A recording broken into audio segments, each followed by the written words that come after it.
Aqui é o professor Matheus Correia. Estamos aqui hoje para mais uma aula de Sociologia aqui do QG do Enem.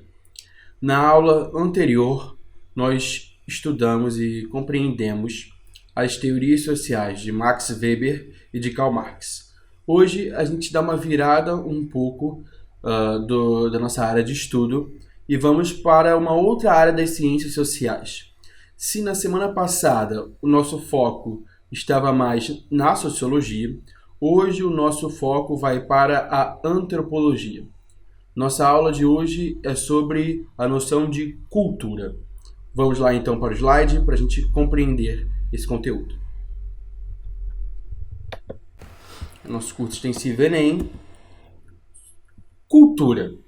E aí, meu aluno? O que é a cultura e para que serve a cultura? Muito a gente fala sobre cultura, a gente usa o termo cultura em uma série de sentidos, em uma série de significados, de contextos, mas será que a gente sabe mesmo o que é cultura e o que é que está ligado a isso? A verdade é que várias coisas, vários aspectos da tua vida, várias áreas estão ligadas a isso que a gente chama de cultura. Bom, cultura é basicamente uma série de práticas e de valores de uma coletividade, de um grupo. Olha só o que está escrito aqui. Ó. Conjunto de práticas, valores e saberes de uma coletividade é a base sobre a qual as sociedades constroem seus diferentes modos de vida. É o fundamento das relações sociais. Cara, eu costumo dizer que muitas das coisas na nossa vida são coisas biológicas. Muitas coisas na nossa vida são coisas biológicas. Entretanto, muitas também não são. Eu quero te dizer que o que não é biológico, muito provavelmente é cultural. Deixa eu te falar, comer é biológico? É. Comer é biológico porque você está satisfazendo uma necessidade. Agora, a maneira como você come, isso é algo cultural. Eu comer é biológico, mas se eu estou comendo arroz, ou se eu estou comendo carne, ou se eu estou comendo peixe, ou alguma folha, isso é cultural. Se eu utilizo garfo, se eu utilizo faca, se eu utilizo colher, ou se eu utilizo as minhas mãos para comer, isso é cultural. Em muitos lugares do Brasil, a gente come o quê? O arroz e o feijão. São base da refeição em muitos lugares brasileiros. Só que em outros estados brasileiros e também fora do país, de modo algum o arroz com feijão é base. Se você vai para fora, às vezes é até difícil encontrar tanto o arroz quanto o feijão. Por quê? Porque isso é algo da nossa cultura. Outra coisa, o modo como a gente se veste. A gente usa jeans, a gente usa, camisa de algodão, por exemplo. Às vezes utilizamos camisa de botão ou às vezes não. Geralmente uma camisa mais social, ela é utilizada num evento mais social, como por exemplo um casamento, um vestido também pode ser utilizado assim. O que eu quero te dizer é, a maneira como a gente se veste, a maneira como a gente fala, a maneira como a gente come, tantas coisas que não são biológicas, na verdade são culturais. É um efeito da ideologia, da mentalidade, do nosso grupo, da sociedade onde a gente está inserido. Só que isso acarreta um monte de coisa. Então vamos compreender o que tem a ver a cultura com a gente. Em primeiro lugar, para a gente entender essa noção de cultura, a gente precisa entender a noção de raça. Quando a gente fala de raça, a gente está se referindo a traços físicos das pessoas. É algo biológico. Então, quando os estudiosos foram analisar essa questão racial, muitos dividiram as raças em a raça branca, que seria ligada aos europeus, a raça amarela, que seria ligada aos asiáticos, e a raça negra, que seria ligada aos africanos. Dá uma olhada nessa foto. Se você olha aí, tem pessoas tanto asiáticas, quanto pessoas de pele negra, de raça negra, quanto pessoas da raça branca. É bem verdade que no país como o Brasil há uma grande mistura, uma grande miscigenação na população. Então, pessoas podem ser brancas e terem ascendentes negros, ou podem ser negros e terem ascendentes brancos, ou podem ser asiáticas e terem ascendentes, antepassados negros e brancos. Isso é normal acontecer. Por quê? Por conta da miscigenação, da mistura entre as raças. Só que você precisa compreender que a raça é algo biológico e se refere aos traços físicos e às características físicas das pessoas. Existe também um termo chamado de etnia. A etnia, por sua vez, se refere às características sociais e culturais. Olha aí, ó. Refere-se às características sociais e culturais partilhadas por um grupo, não é algo biológico. A sua etnia está ligada à maneira como você manifesta a sua cultura, à maneira como determinado povo produz modos de se viver, sejam modos de comer, sejam modos de se vestir, sejam modos de estudar, sejam modos de dormir ou mesmo modos de dançar, como vemos aí. Na imagem, vemos um grupo de dançarinos de frevo, e o frevo é uma manifestação cultural que tem origem no estado brasileiro de Pernambuco. Salve Pernambuco! Já o balé é um outro tipo de dança, uma outra manifestação cultural, e essa outra manifestação cultural tem origem aonde? Na Itália renascentista no século XV, e se desenvolve na Rússia, na Inglaterra e na França. Veja, são duas manifestações culturais diferentes, dois tipos de dança. Meu aluno, você já deve estar compreendendo que existe algo chamado diversidade cultural. A realidade é que existem diversas culturas, diversos modos de executar as suas tarefas. Todo mundo precisa comer, precisa, mas a maneira como a gente realiza isso, a maneira como a gente satisfaz as nossas necessidades biológicas é diferente. A maneira como os povos lidam com o estudo e com o conhecimento é também diferente. Então você precisa ter em mente que existe diversas culturas, existem várias culturas. O que acontece é que quando há um encontro entre diferentes culturas, há diferentes maneiras de se lidar com esse encontro. Na imagem, o que a gente vê? A chegada dos portugueses ao Brasil. Quando os portugueses chegam ao Brasil, olha só, é bem verdade que Vasco da Gama já havia chegado nas Índias.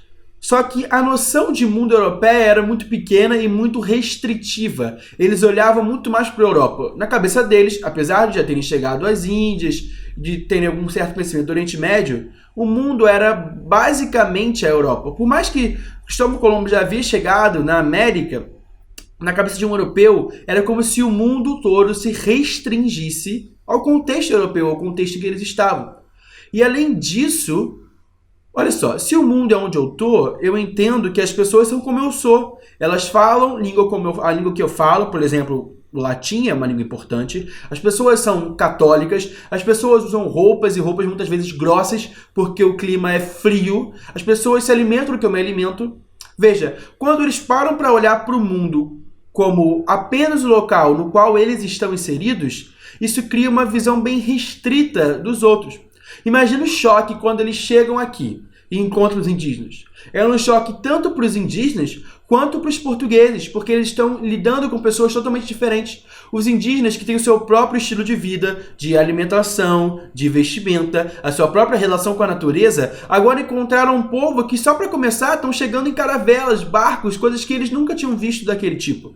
Essas pessoas, os portugueses, possuem armas, espelhos, uma série de objetos com os quais os indígenas não estavam acostumados. Por isso, para eles, foi diferente, foi um choque, foi uma surpresa.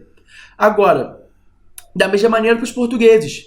Os portugueses chegam aqui e olham os indígenas e, para começar, cadê as roupas dessas pessoas? Porque quando eu olho para o mundo a partir de mim mesmo, quando eu olho para o mundo a partir do que eu acho certo, a partir do meu mundo, da minha realidade, eu vou analisar o outro a partir do que eu tenho, a partir de quem eu sou. Então eles olham para os indígenas e não se reconhecem ali. Os europeus, na cabeça deles, era como se os indígenas não fossem seres humanos, era como se fossem, não sei, algum tipo de animal, de outro ser. A gente vê que a reação que os europeus tiveram aos indígenas tem um determinado nome. Esse tipo de reação que os europeus tiveram tem uma explicação, é uma reação de um tipo. O fato é que quando nós nos encontramos com uma cultura diferente da nossa, nós podemos reagir de diferentes maneiras.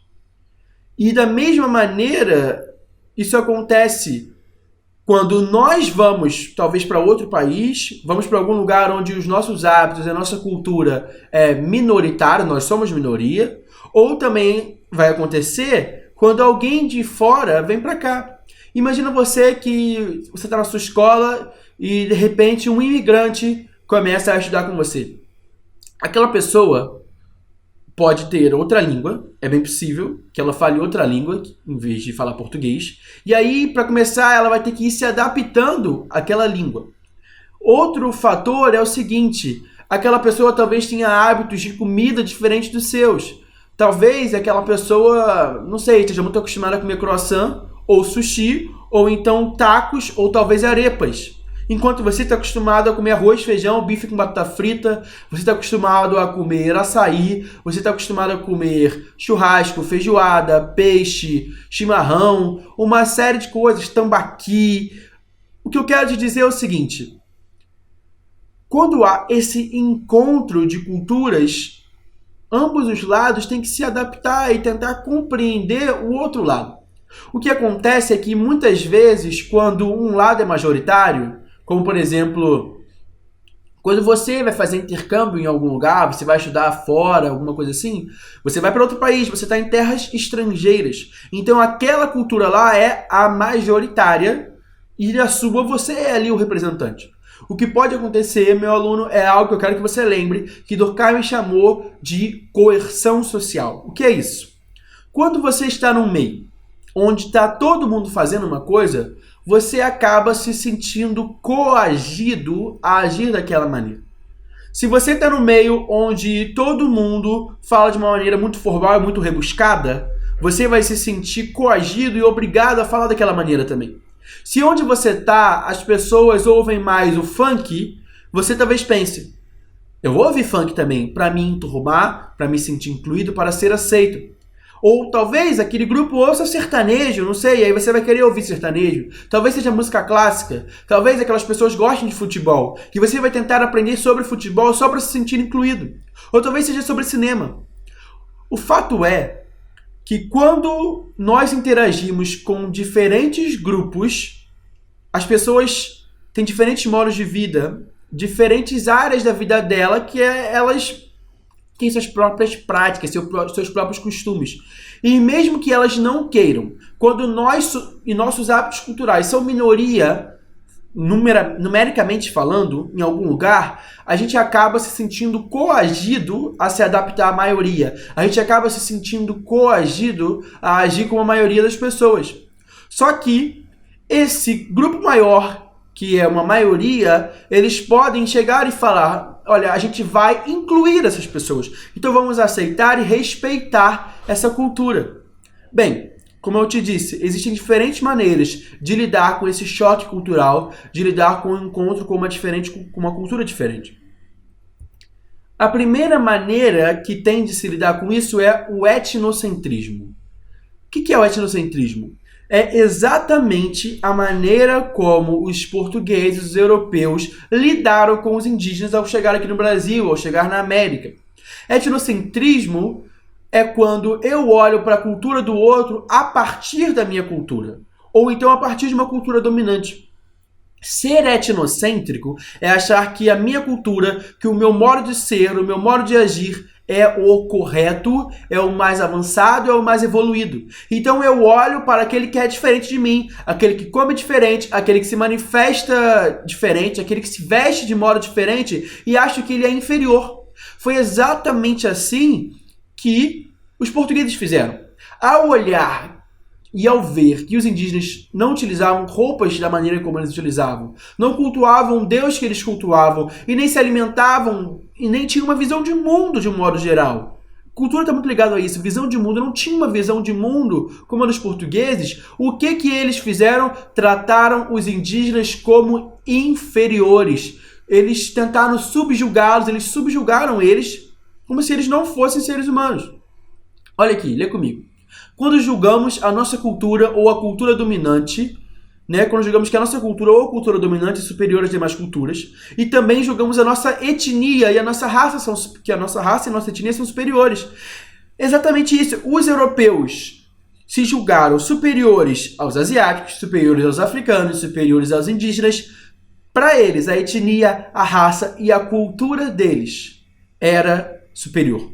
Que é isso? Eles olharam para o mundo, eles olharam para os povos que eram diferentes a partir de um determinado parâmetro. E qual era esse parâmetro? A própria cultura europeia. A gente vai ver mais à frente que os europeus vão criar a noção de civilização para diferenciar quem eles eram e quem os outros povos eram. Você já parou para refletir sobre o que é civilização e o que é ser civilizado? Por que muitas vezes a gente fala fulano é civilizado, fulano não é civilizado? A gente vai ver que teve gente que estudou e entendeu que a ideia de civilização foi uma ideia criada pelos europeus. Para quê? Para se diferenciar de outros povos.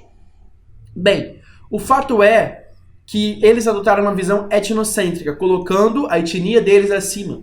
E o resultado dessa visão é o preconceito, é a discriminação, é a segregação. Você exclui o outro, você tem uma ideia já definida pelo outro sem mesmo conhecê-lo. Você acha que o outro é inferior, você não quer ter contato com o outro, você se separa, você isola. Isso tudo é fruto desse olhar etnocêntrico. Na imagem, nós temos aqui um dos maiores fenômenos etnocêntricos, né, da raça humana, que é o nazismo. Não sei se você reconheceu, mas nessa foto tem Hitler. Hitler acreditava que a raça dele, a raça ariana, era superior.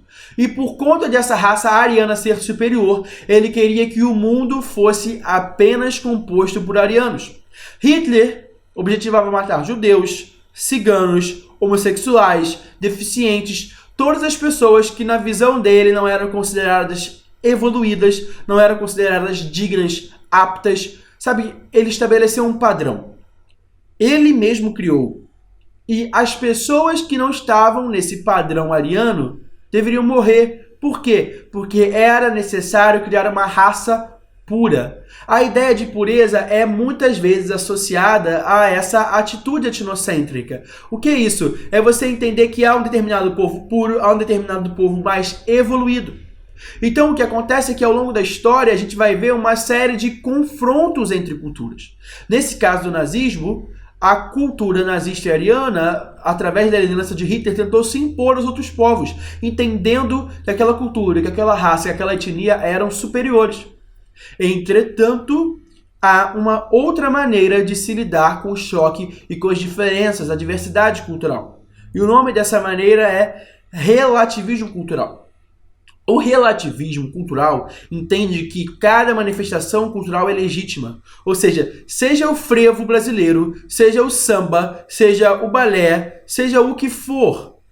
Tudo isso tem o seu valor, tem a sua importância, entende? Não se impõe uma escala de superioridade ou de inferioridade entre as culturas, como está escrito ali. Não. O olhar do relativismo cultural não chega e diz que ser europeu ou a cultura europeia é superior à cultura africana, à cultura indígena, à cultura asiática, à cultura americana. Não. Esse olhar apenas entende as diferentes culturas como diferentes. Não é melhor ou pior, é apenas diferente. Além disso, o olhar do relativismo cultural entende que, para que a gente entenda uma cultura, para que a gente entenda uma manifestação cultural, o modo como algum povo ou grupo come, se veste, canta ou cultua alguma divindade, está relacionado com outras áreas, outras esferas, outros setores daquela própria sociedade. Então, para que a gente compreenda uma manifestação cultural, é preciso que a gente compreenda a sua importância e o seu papel dentro daquela sociedade.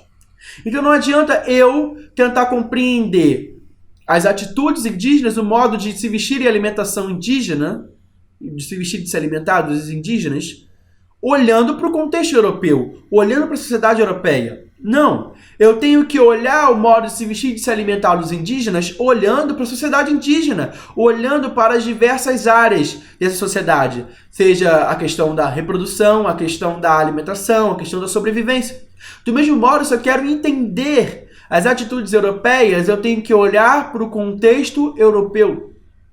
E quando eu faço isso, eu preciso compreender o lugar de onde eu estou falando. Uma coisa é fato, meu aluno. Quando nós vamos analisar e vamos compreender alguma cultura, alguma manifestação cultural, a gente tem que fazer um exercício de tentar ao máximo se separar das pré-noções que a gente já tem, das noções que a gente tem na nossa própria cultura. Só que é impossível que a gente se desfaça completamente da nossa cultura. O teu olhar de mundo sempre vai ser enviesado para a tua cultura. E tudo bem. Entenda, quando eu digo que o seu olhar vai ser enviesado para a sua cultura, não quer dizer que você vai considerar que a sua cultura é superior às outras. Não. Isso quer dizer que o seu modo de vida, a sua cultura, o local onde você cresceu e tudo aquilo que você aprendeu influencia na maneira como você olha o mundo. O que você tem que fazer então? É você, quando for analisar ou olhar para um outro povo, entender que o seu lugar é um lugar de um povo estrangeiro, é um lugar de um povo de fora que não vive aquilo.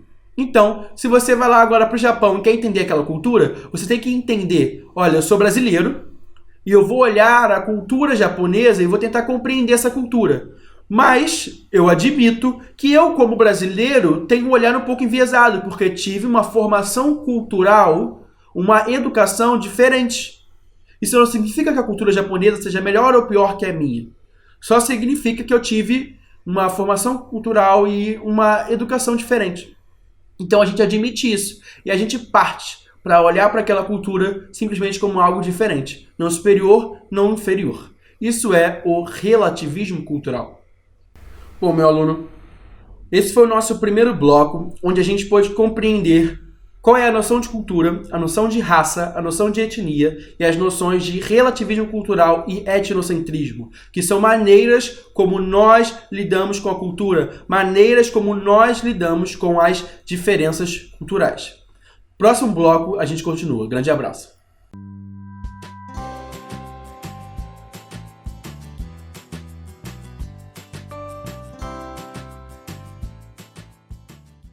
Na aula passada, começamos os nossos estudos referente ao assunto de cultura. Hoje vamos para o bloco 2 da nossa aula para a gente continuar os nossos estudos nessa temática. Beleza? Vamos lá para o slide. Bem, a gente terminou a aula passada falando sobre dois conceitos, o etnocentrismo e o relativismo cultural, que são maneiras como a gente lida com a cultura, como a gente vê essa temática, como a gente lida com o encontro com outros povos, outras etnias, outras raças. Hoje nós vamos ver como que a antropologia olhou para essa relação entre culturas. A verdade é que, historicamente, a antropologia é a matéria, é a área do conhecimento que mais se dedicou a estudar e a compreender a cultura. Como eu te falei, nós vamos ter um grande choque cultural a partir do momento onde os europeus começam a sair da Europa e a chegar nas Américas, nas Índias, na África. Bom, por quê? Porque eles achavam que o mundo se restringia ao local onde eles estavam. E a partir do momento onde eles conseguem ir cada vez mais longe, o choque cultural é cada vez maior. Com as grandes navegações que tiveram início lá pelo século XV, a gente vai começar a ter esse choque cultural entre os europeus e outros povos do mundo. Nós vamos ver Vasco da Gama chegando nas Índias, vamos ver Cristóvão Colombo chegando na América, Pedro Álvares Cabral chegando no Brasil. Enfim, diferentes lugares, diferentes povos vão começar a ter contato com os europeus. E você viu também que os europeus começaram a ter um olhar, uma perspectiva etnocêntrica para com esses povos. O que acontece é que, a partir do momento que começa a ver essa interação, esse choque cultural, a gente vai começar a estudar também os outros povos e essa relação com outros povos. Diante disso, a gente vai ter uma série de escolas da antropologia, linhas de pensamento dentro da antropologia, que vão propor maneiras de se lidar com o diferente, maneiras de se lidar com esse povo novo. Bom, eu separei as principais escolas para que a gente possa compreender essa visão, as diferentes visões, na verdade, da antropologia a respeito do contato entre diferentes culturas, diferentes povos. A primeira escola é a antropologia evolucionista. Ela foi desenvolvida no século XIX. Por que o século XIX foi importante? Bem, eu te disse que no século XV e também no século XVI nós vamos ter as grandes navegações e esse primeiro contato dos europeus com outros povos. Esse fenômeno teve o nome de colonialismo. Portugal e Espanha, principalmente, se espalharam pelo mundo para tentar fazer suas colônias. Você vê aqui, por exemplo, pela América do Sul, onde Portugal dominou o Brasil, que é um imenso território, e a Espanha foi muito importante na colonização. Foi muito importante não, né? Ela promoveu a colonização. Importante é outra história. A Espanha promoveu a colonização, ou seja, os portugueses dominaram sobre o território brasileiro e os espanhóis dominaram sobre o território dos outros países da América do Sul, também sobre muitos países da América Central. Enfim, o que temos é que esses dois países vão ser potências ultramarinas, potências das grandes navegações. Com isso, a gente vai ter o quê? Esse contato. Só que, alguns séculos depois, no século XIX, os europeus voltam a se expandir pelo mundo. Agora, o que eles estão buscando é matéria-prima, um pouco, mas principalmente mercado consumidor. Bem, nós falamos um pouco na aula passada sobre a Revolução Industrial. O fato é que a Revolução Industrial aumenta em muito a capacidade produtiva dos países europeus. Então, esses países precisam agora vender as suas mercadorias. Só que a Europa está saturada. Você não tem gente suficiente para comprar tudo aquilo que se produz. Então, o que a gente vai ter? Os europeus vão para outras partes do mundo para vender seus produtos. Eles querem encontrar matéria-prima? Querem, mas também querem encontrar áreas de dominação, querem encontrar mercado consumidor, querem encontrar locais onde eles possam exercer a sua influência. E um tipo de pensamento foi muito importante para legitimar essa ação europeia. O pensamento foi o pensamento evolucionista. Os principais autores da antropologia evolucionista, o evolucionismo não se restringe à antropologia, mas na antropologia isso teve uma grande importância. Os principais autores do evolucionismo na antropologia são Edward Taylor, Lewis Morgan e James Frazer. Essa foi a primeira teoria social da cultura. Então repara, no primeiro olhar que eles tiveram da cultura, a primeira ideia que eles tiveram foi fazer uma antropologia evolucionista. E o que é isso? Olha aqui nessa imagem. O que a gente está vendo é uma representação da ideia evolucionista de Darwin. Isso é uma questão biológica, que vê o homem que tinha um ancestral, que era um ancestral comum ao dos macacos. O ser humano foi evoluindo a partir desse ancestral. Desde o Australopithecus até o Homo habilis, Homo erectus, e depois até chegarmos ao Homo sapiens e o Homo sapiens sapiens. O ser humano foi evoluindo de acordo com a maneira como ele manuseava os materiais, de acordo com a maneira como ele se defendia, a maneira como ele produzia os utensílios que utilizava, a sua relação com as roupas, com os animais, com o espaço onde estava. O ser humano foi deixando de ser nômade para se fixar em um local e se tornar sedentário, foi desenvolvendo a capacidade de produzir. O fato é que a teoria de Darwin aponta para uma evolução, para um desenvolvimento que durou muito tempo do ser humano. Bem, a antropologia evolucionista entendia que não apenas biologicamente o ser humano iria evoluindo, mas as sociedades iriam evoluindo, desde sociedades mais rudimentares e primitivas, comparáveis a esse homem, esse ser humano inicial, até sociedades mais desenvolvidas, mais civilizadas. Lembra desse conceito? Que seria o homem, o ser humano europeu. Seria esse o mais evoluído. Enfim, basicamente o que o evolucionismo faz é criar uma régua. Essa régua, essa escala, mede as sociedades do mundo. A partir desse choque cultural que eles tiveram, eles criam essa métrica. E nesse choque cultural, nessa métrica, a sociedade europeia, na visão dos evolucionistas, era vista como a superior, a mais evoluída, a mais civilizada. Veja bem, segundo essa teoria, como está escrito, as sociedades têm início no estado primitivo, se tornam civilizadas com o passar do tempo, e a sociedade europeia seria o ápice da evolução. E como eu te disse, isso foi justificativo para o imperialismo.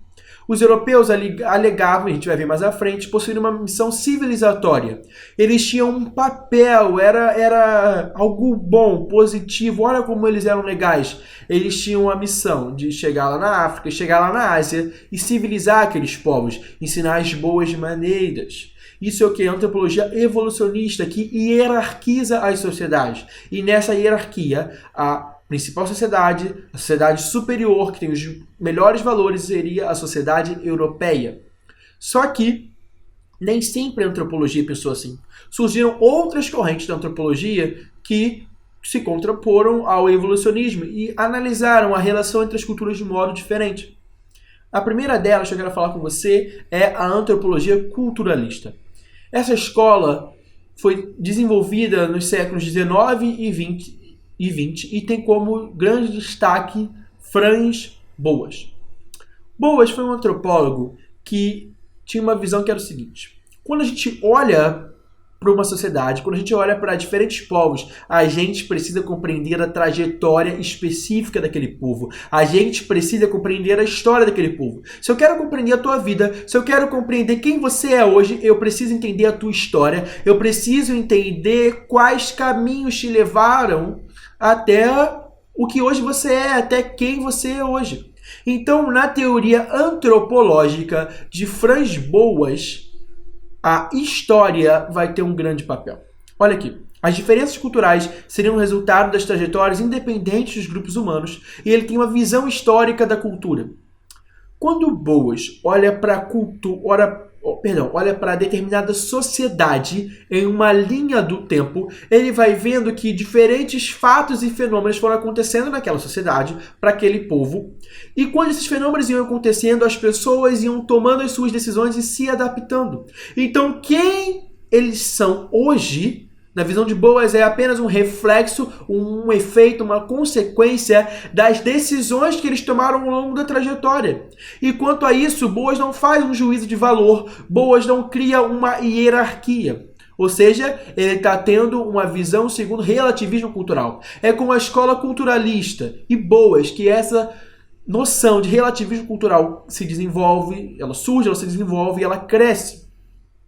Veja bem, nessa imagem. Aqui nós temos diferentes tipos de talheres.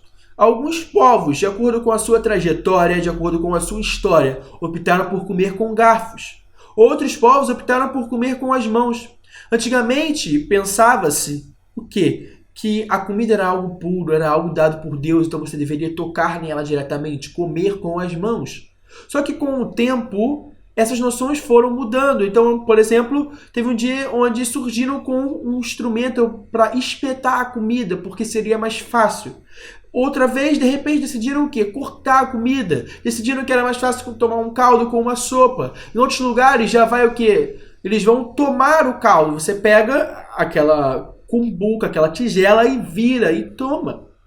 Já em outros lugares, como por exemplo no Japão, você usa o que a gente chama de hashi, aquele palitinho, né? Que às vezes a gente usa para comer sushi.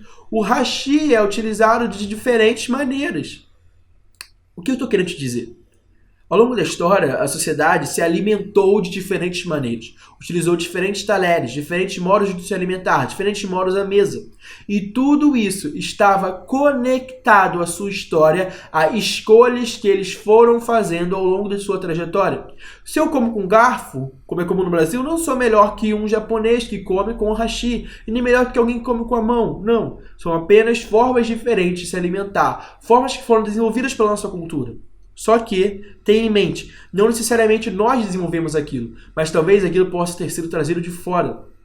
A verdade é que há um intercâmbio entre culturas. De certa maneira, quando há um choque, uma cultura vai tentar influenciar a outra, uma cultura vai tentar se sobrepor a outra. Então, o resultado é que muitas coisas que nós fazemos no Brasil, na verdade, são aspectos e manifestações culturais trazidas de fora, trazidas por outros povos. Entende? Vai haver sempre um intercâmbio cultural. Bem, além da antropologia culturalista, uma outra escola antropológica muito importante que se opôs ao evolucionismo, que se opôs à noção de etnocentrismo e buscou olhar a sociedade a partir de um olhar relativista, a partir de um olhar ligado ao relativismo cultural, foi a escola antropológica funcionalista. O funcionalismo foi desenvolvido no século XX por um homem chamado Bronisław Malinowski. É isso mesmo, o nome é esquisito mesmo. Bronisław Malinowski. O Malinowski é um polonês que fez a maior parte da sua trajetória acadêmica na Inglaterra. Malinowski reconhecia a diversidade cultural. Só que ele foi além. Malinowski foi um cara muito importante na história da antropologia, porque ele desenvolveu um novo método, uma nova forma de se compreender um povo. Para Malinowski, quando nós vamos estudar e tentar entender as manifestações culturais, os modos de se alimentar, os modos de crer, os modos de se vestir e de trabalhar, as relações familiares de um determinado povo, para que eu possa compreender aquilo bem, eu preciso compreender a visão do nativo, eu preciso compreender a visão daquela pessoa que pertence àquela cultura, que executa aquela prática dentro daquele contexto específico. Olha o que ele diz.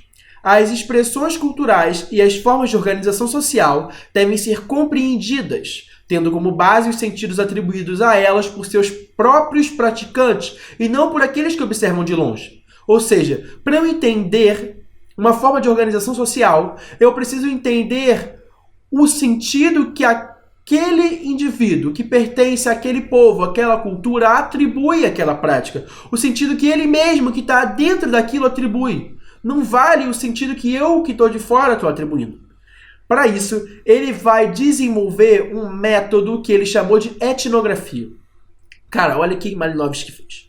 Malinowski, ele foi para uma ilha para estudar. E ele queria ficar ali no meio das próprias pessoas daquela ilha, as pessoas que eram locais, naturais daquele lugar.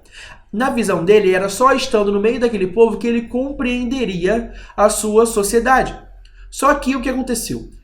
Ele estava fazendo isso quando estourou e teve início a Primeira Guerra Mundial. Então ele decidiu e ele negociou para ficar lá. Que ilhas eram essas? As Ilhas Trobriandesas, lá entre a Austrália e a Nova Zelândia. Malinowski negociou para ficar ali durante a guerra.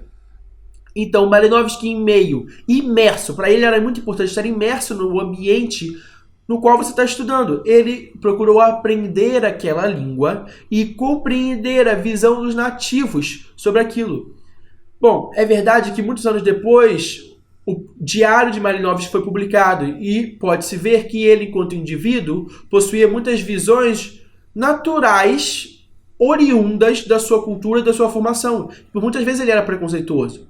Mas o fato é que Malinowski foi crucial para se mudar a maneira como a antropologia passou a olhar os outros povos. Por quê? Agora ele defendeu o método etnográfico. Você deve ir para um local, se inserir naquela cultura, compreender aquela língua, compreender a maneira como aquelas próprias pessoas significam aquilo. É como se eu quisesse entender como uma torcida organizada se manifesta, como uma torcida organizada reage ao jogo, como eles se relacionam entre si. Então eu vou lá assistir um jogo do Sport do Náutico e vou lá para uma dessas torcidas e vou tentar compreender, ou para um jogo do Bahia e do Vitória, ou para um jogo do Santos e do São Paulo, ou do Flamengo, ou do Fluminense, ou do Internacional, do Atlético Mineiro, do que for, meu aluno. Eu vou para um estádio, eu vou me inserir no meio daquela torcida organizada e eu vou tentar entender a maneira como aqueles torcedores sentem e olham o jogo de futebol, como eles encaram a bola, como eles falam dos jogadores, como eles lidam com o juiz, como eles lidam um com o outro. Para Malinowski, para que eu compreenda um determinado grupo, eu devo ir e estar no interior daquele grupo e entender a maneira como aquele grupo olha as suas próprias práticas. E, para isso, dentro do método etnográfico, pode-se utilizar algumas técnicas. Por exemplo, eu posso entrevistar alguém, seja de um povo indígena que eu estou estudando, seja de uma escola que eu estou conhecendo, eu quero entender o trabalho daquela escola, ou então eu quero entender o trabalho numa igreja, ou então eu quero entender mesmo aquela questão naquele esporte, no futebol. Eu posso entrevistar os nativos, as pessoas que executam aquela atividade. Ou então eu posso simplesmente observar o que eles estão fazendo. E essa foi uma grande técnica utilizada pelo Malinowski. Recebe o nome de observação participante. A observação participante consiste no quê? Consiste na seguinte prática: você está lá no meio daquele povo, então você observa como eles fazem as coisas, como eles comem, como eles se relacionam entre si, como eles se vestem, como eles realizam trocas, como eles agradam uns aos outros, como eles brigam. Você precisa observar. Então, o antropólogo, o cientista, seria um grande observador que tenta, ao máximo, se desfazer das suas visões, embora isso de uma maneira completa e 100% total é impossível, mas ele se esforça para isso e então tenta compreender com o olhar do cientista as visões que o povo tem de si mesmo, que aquele grupo tem de si mesmo. E essa é a antropologia funcionalista, marcada pela etnografia e pela observação participante. Bom, nós vimos a antropologia evolucionista, culturalista e a funcionalista. O fato é que o evolucionismo ele está muito ligado ao etnocentrismo, ou seja, essa escola evolucionista olhava a sua própria cultura, a cultura, no caso, europeia, como uma cultura superior. Eles criavam uma escala, uma métrica, onde essa cultura seria a mais avançada, seria a mais evoluída. E como essa cultura seria a mais avançada e a mais evoluída, eles entendiam que ela era superior. E os outros povos deveriam atingir isso. Eles tratavam os outros povos como se eles fossem inferiores, muitas vezes como se eles não fossem seres humanos. Eles tratavam com um desdém. O que eu quero te dizer é, essa noção, essa visão etnocêntrica e evolucionista vai ter uma série de consequências, entre as quais a eugenia, a noção de civilização. Como eu te disse, os europeus vão criar uma noção de civilização para diferenciar eles mesmos dos outros povos. Vamos ter o determinismo biológico, o determinismo geográfico, o preconceito, a discriminação e a segregação. Todos esses 8, olha que doideira, em matemática não tá boa hoje não. Todos esses 8 aspectos podem ser compreendidos como consequências de uma visão evolucionista e etnocêntrica. E é isso que nós vamos ver a partir da próxima aula. Beleza, meu aluno? Hoje nós continuamos o nosso estudo nessa área da cultura e nosso estudo na área da cultura a gente compreendeu como a antropologia olhou para o etnocentrismo e o relativismo cultural. Ou seja, como a antropologia, essa ciência que tanto se dedicou a compreender essa relação entre diferentes culturas, como ela olhou para esse choque, como ela olhou para essa relação.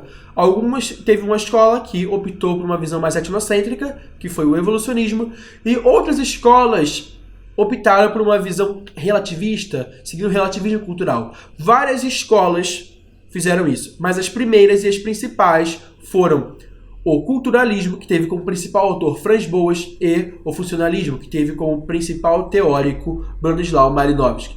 Na próxima aula, como eu te disse, continuamos para compreendermos alguns efeitos do evolucionismo e também do etnocentrismo. Grande abraço, meu aluno.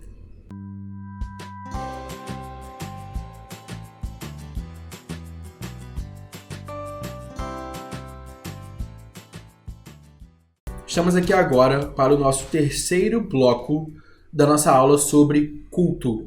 Vimos que cultura é um tema da antropologia. Lembra, por que a gente está estudando antropologia numa aula de sociologia? Na verdade, o conteúdo que a gente aprende no ensino médio, que recebe o nome de sociologia, não se refere apenas a essa disciplina, mas se refere às ciências sociais. As ciências sociais se dividem em 3: sociologia, antropologia e ciência política. É por isso que estamos vendo esse conteúdo de antropologia. Na aula de hoje, vamos compreender alguns efeitos de um pensamento evolucionista e etnocêntrico.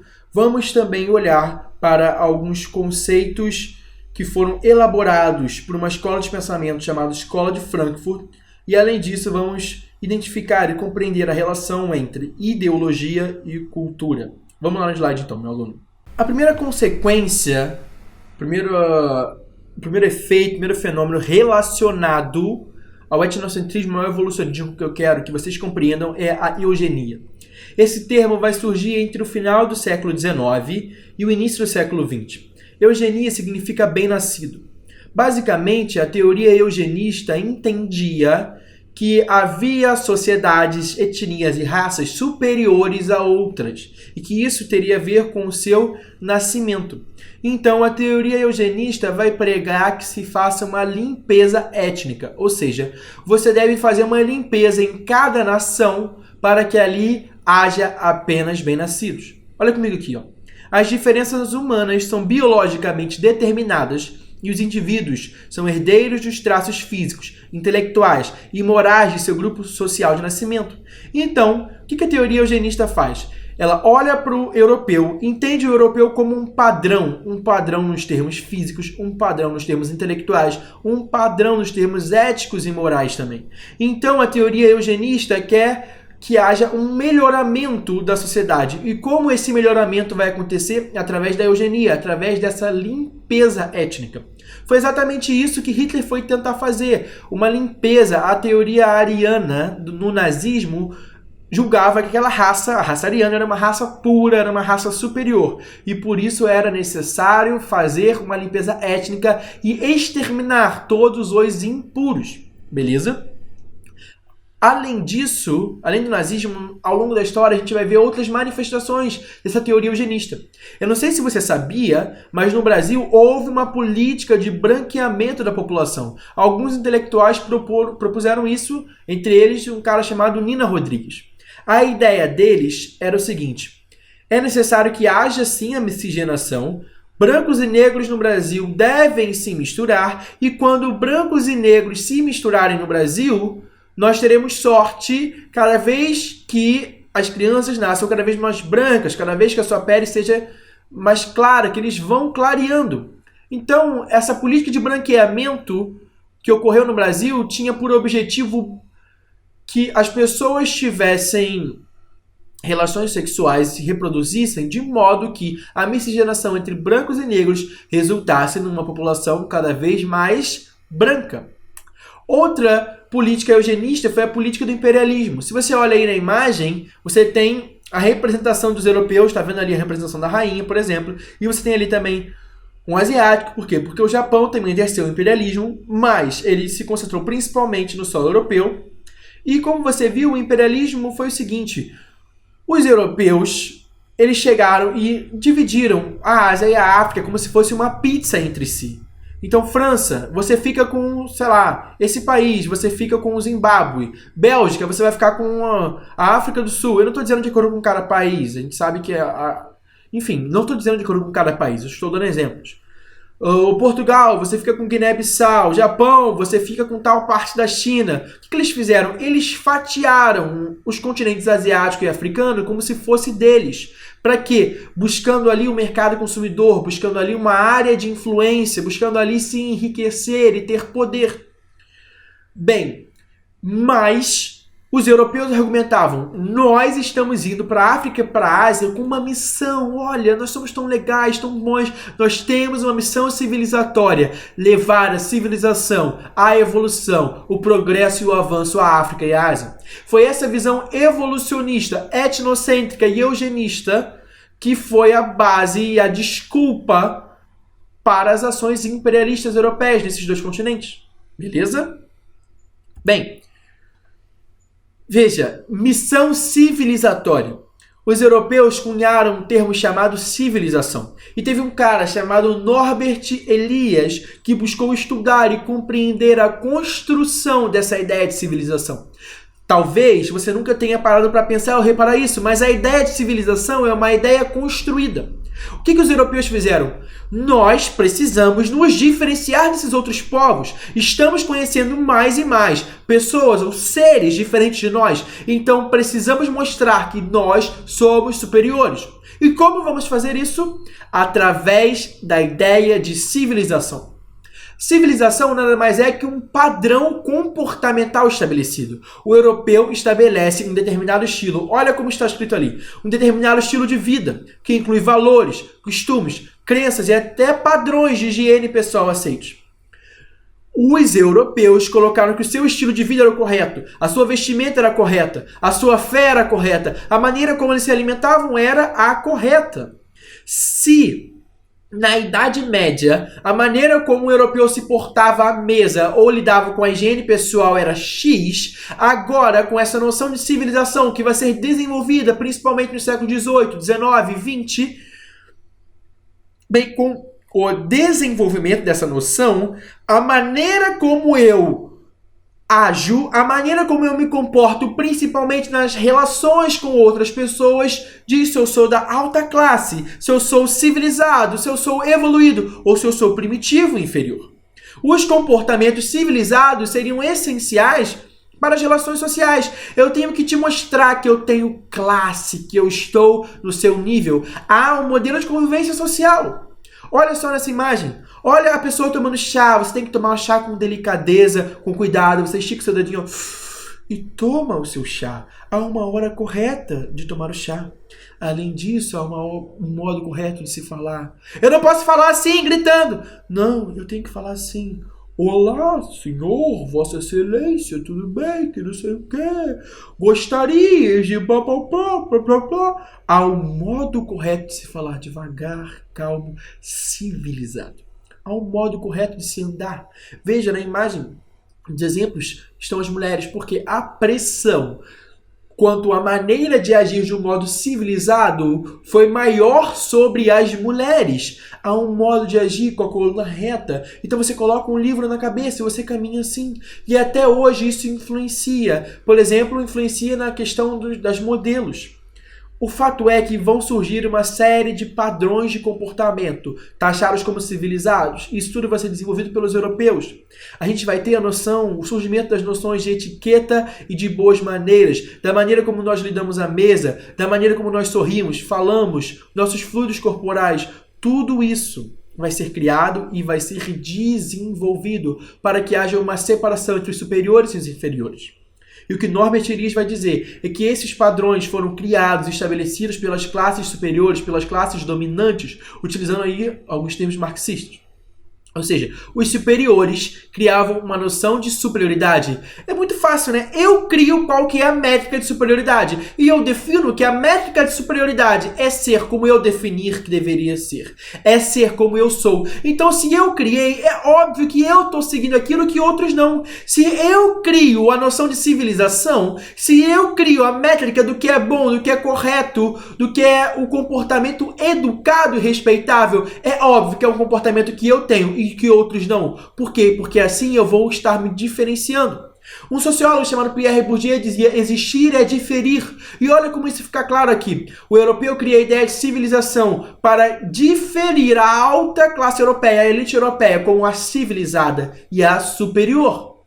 Bem, toda essa noção de civilização europeia vai criar cada vez mais um distanciamento e uma hierarquização entre as pessoas. E uma outra maneira pela qual nós podemos ver esse distanciamento, essa hierarquização, é o determinismo, que pode se manifestar de modo geográfico ou de modo biológico. Basicamente, o determinismo entende que aonde você nasceu ou o seu sangue determina quem você é. O determinismo geográfico vai olhar para o clima do local onde você nasceu, vai olhar para a região de onde você nasceu e vai dizer que você é como você é, porque ali tem aquele clima, porque ali as pessoas são assim. Por exemplo, você olha para a Terra e entende que o hemisfério norte são pessoas mais ricas, e no hemisfério sul há uma classe de pessoas menos ricas, que seria hoje classificado como subdesenvolvidas, são países subdesenvolvidos. Por quê? Porque o clima no hemisfério norte faria com que as pessoas ali fossem mais racionais e trabalhadores. Já o clima no hemisfério sul faria com que as pessoas fossem mais displicentes e criativas. Meu aluno, para pensar. Só para começar, quem é que criou essa ideia de norte e sul? Quem é que disse que Estados Unidos e Europa estão no norte? Se você olha para as representações dos mapas, você vai ver que a Europa é colocada como centro do mundo. Isso é o quê? É uma ideologia dessas pessoas, isso é as noções deles estando na formulação da ideia de mundo. A própria ideia de mundo, que muitas pessoas consideraram neutras, a ideia de norte e sul, a ideia de centro, muitas pessoas olhavam como neutras. Na verdade, tem ideias por trás, ideias que buscavam privilegiar determinados povos, os povos europeus, por exemplo. Isso é um determinismo geográfico que diz que as pessoas são superiores de acordo com os locais onde nasceram. Um grande exemplo é esse moço aí da foto, o Jeca Tatu. O Jeca Tatu é uma figura da obra de Monteiro Lobato. Ele era visto como caipira, um homem do interior. E quantas vezes não vemos, não ouvimos o preconceito com a pessoa, o indivíduo no interior, que por ser do interior seria branco, que por ser do interior seria ignorante, não teria conhecimento, não seria educado, não teria higiene. Isso é o que? Isso é um determinismo geográfico, é olhar para o interior e entender que aquelas pessoas são inferiores e que elas têm características inferiores, o seu jeito de viver é inferior, a sua cultura é inferior, e isso é porque elas são daquele lugar. Isso é determinismo geográfico.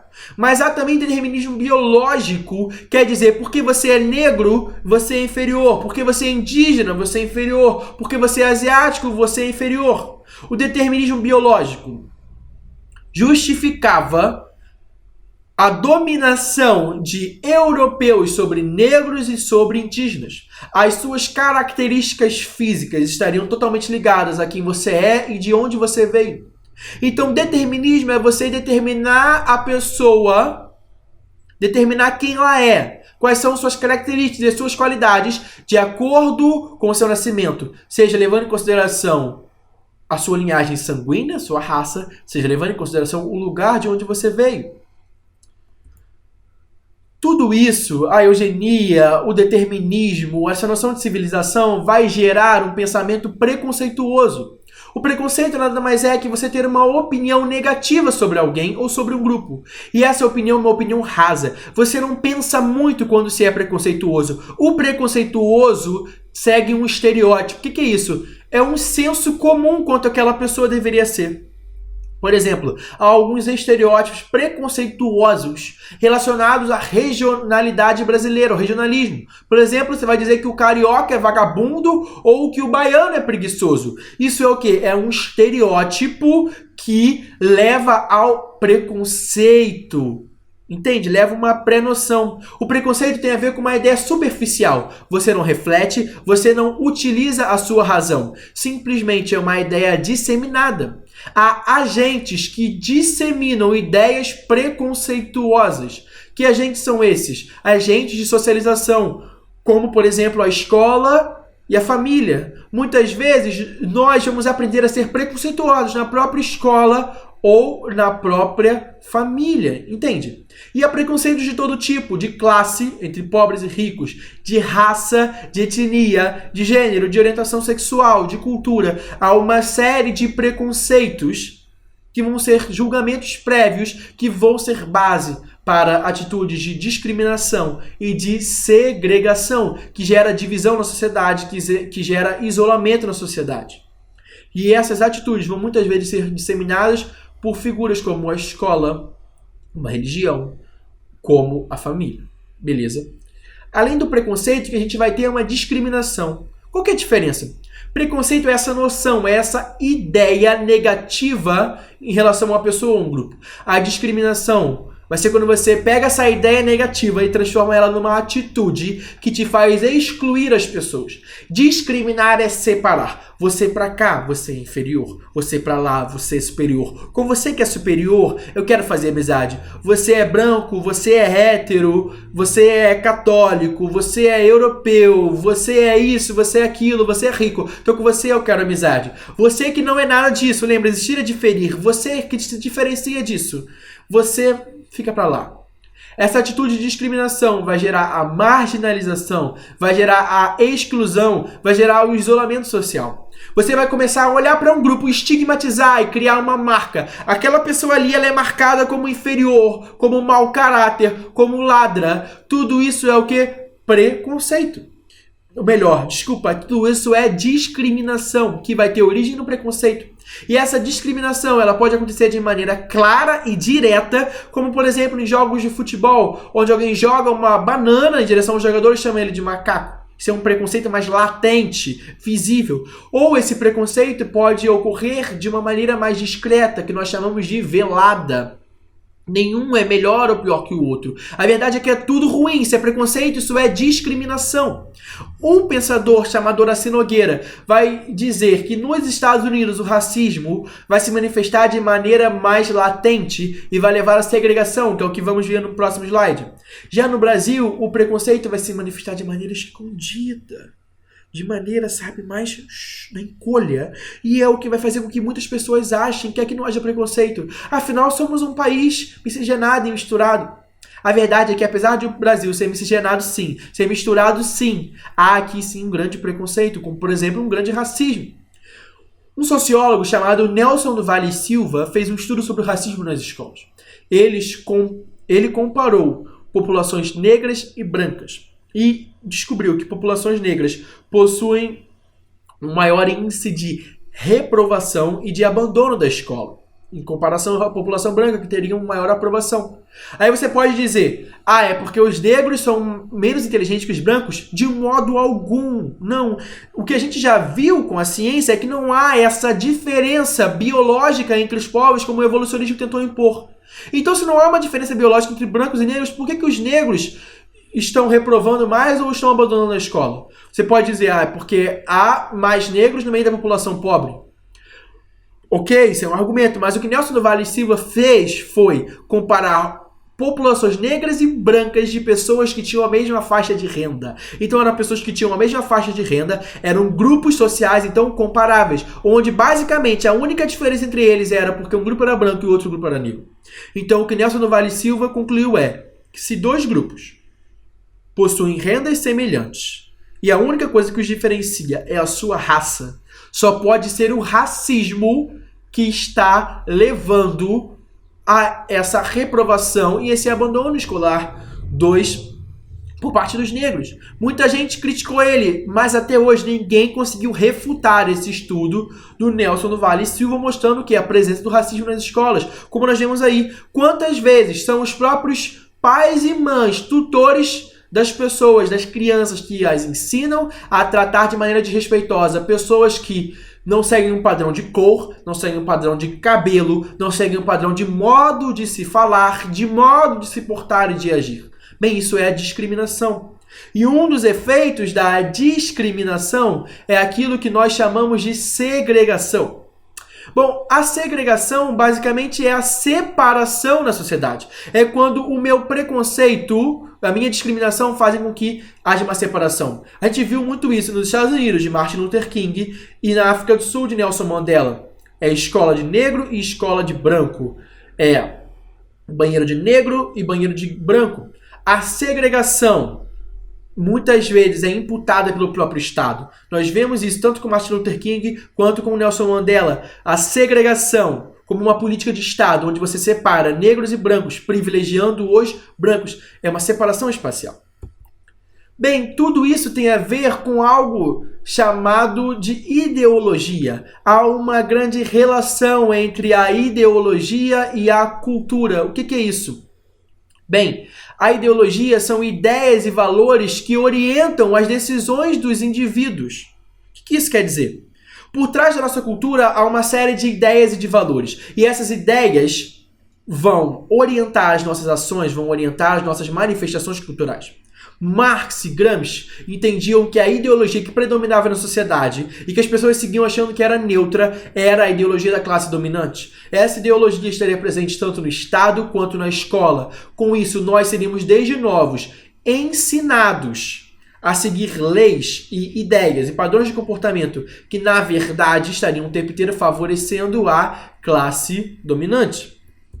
Enfim, há esse confronto também de classes em algo que chamamos de cultura erudita e cultura popular. O que é isso? Bem, a cultura erudita nada mais é que a cultura da elite. E a cultura popular é a cultura produzida nos povos. É a cultura produzida realmente pelos populares. São saberes não oficiais. A cultura erudita é muitas vezes marcada pela música clássica ou por um modo de falar mais rebuscado, como está ali.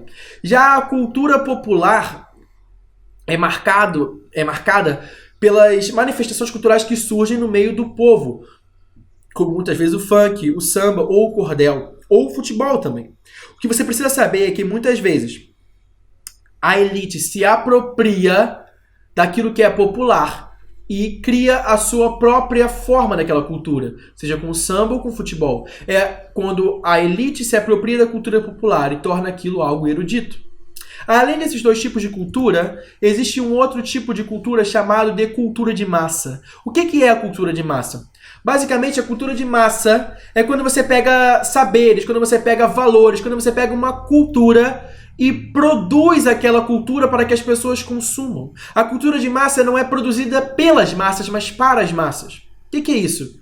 Grandes meios de comunicação possuem interesses comerciais e esses interesses, utilizando também uma base marxista, eles estão ligados às classes dominantes. Então, vamos supor, eu sou um grande meio de comunicação. Eu possuo os meus interesses. Eu vou difundir uma cultura através desses meus meios de comunicação. Eu vou difundir uma ideologia para quê? Para que eu doutrine e molde o seu modo de pensar. Tudo isso vai se dar por meio de algo que foi chamado de indústria cultural. Meu aluno, quem elaborou essa teoria foi a Escola de Frankfurt, que tem como principais autores, como você pode ver aí, Adorno, Horkheimer e Benjamin. Eles tinham uma base marxista e olhavam a sociedade dizendo, olha, hoje em dia o que se faz é pegar tudo que é cultura e transformar numa mercadoria. Você começa a produzir cultura, tudo está a serviço do capital. E a partir do momento onde a cultura vira uma mercadoria, nós temos uma sociedade de consumo, onde por meio dos diversos veículos de comunicação, eu vou difundir e massificar a ideia do consumo e aquilo que eu quero que vocês consumam. A ideologia e os valores e a cultura da classe dominante seria disseminada por meio desses veículos de comunicação. Isso seria muito importante para trazer o conformismo e para fazer com que houvesse o quê? A desigualdade social. Veja isso, meu aluno. Coca-Cola, Amazon, Chanel, YouTube, Globo, Instagram, todas essas marcas que eu coloquei aqui para você ver, ou são grandes veículos de comunicação por meio dos quais a sua opinião é formada, ou então são grandes marcas que você é ensinado a amar e a desejar. O que eles querem não é necessariamente que a gente tenha a capacidade de comprar esses produtos, como um produto da Apple, ou um produto da Chanel, ou um produto da Ferrari, que são produtos altamente elitizados, produtos muito caros. Não!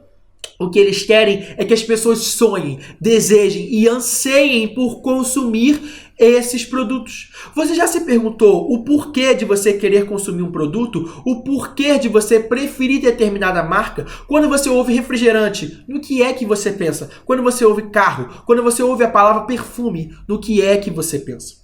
O fato é que a Escola de Frankfurt entendia que por meio dos diversos veículos de comunicação, isso antigamente era o rádio, depois a televisão, hoje nós temos também a internet, através das redes sociais como o YouTube, o Facebook, o Instagram, o Twitter, que estão disseminando populações. Então eu te pergunto, meu aluno, como é formada a tua opinião?